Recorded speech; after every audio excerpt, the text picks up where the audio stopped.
Jeannie Chance sat at the typewriter in her bedroom returning a letter from an acquaintance in Juneau. She was stealing some time alone before fixing dinner for her family. It was Good Friday evening, a little before 5:30, the beginning of Easter weekend. Her long day appeared to be winding down. Jeannie had set out for Anchorage's public safety building that morning around 7 a.m., like she did every morning, to sift through the police department's overnight logs and booking slips looking for news stories.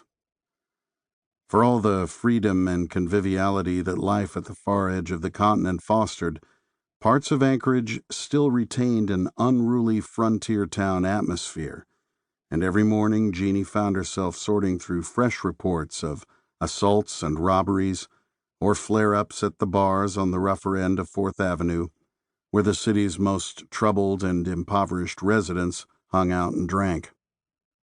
"We had 2 murders in 1 week," Jeannie had joked in a recent letter to her parents back in Texas. "No armed robberies for some time, though. This town must be getting tame." One recurring phenomenon she noticed involved men getting drunk, convincing themselves their wives had cheated on them, and shooting them.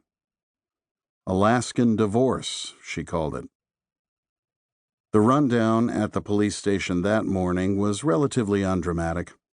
There had been a car accident and a botched liquor store holdup.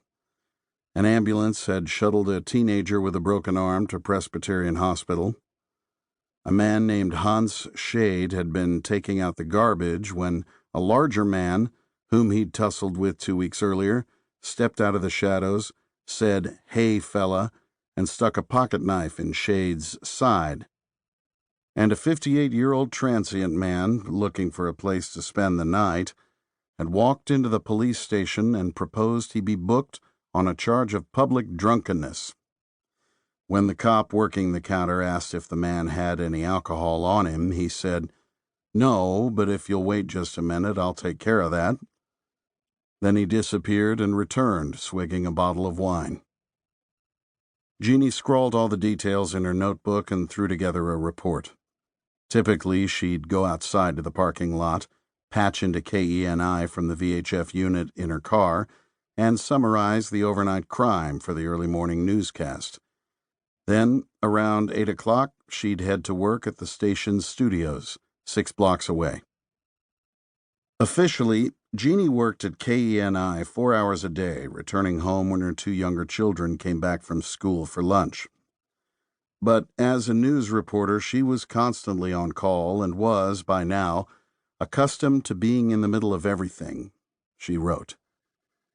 She felt a certain jolt whenever her telephone rang at an odd hour, or a tinny voice called for her on the 2-way radio in her car, or her message mate, the primitive pager the station's engineers had outfitted her with, began to buzz.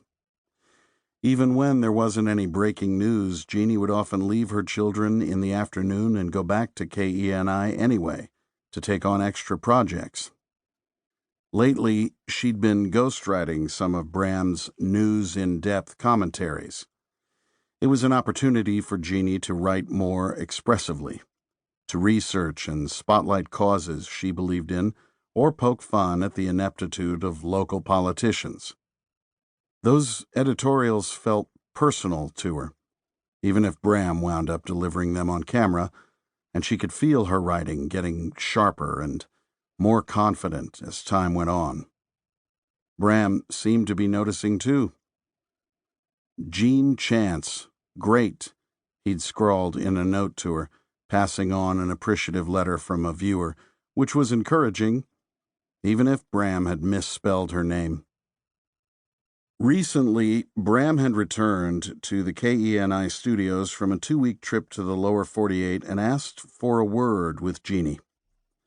He'd been at a Federal Communications Commission conference in Seattle, he explained, and had hit it off with one of the FCC commissioners.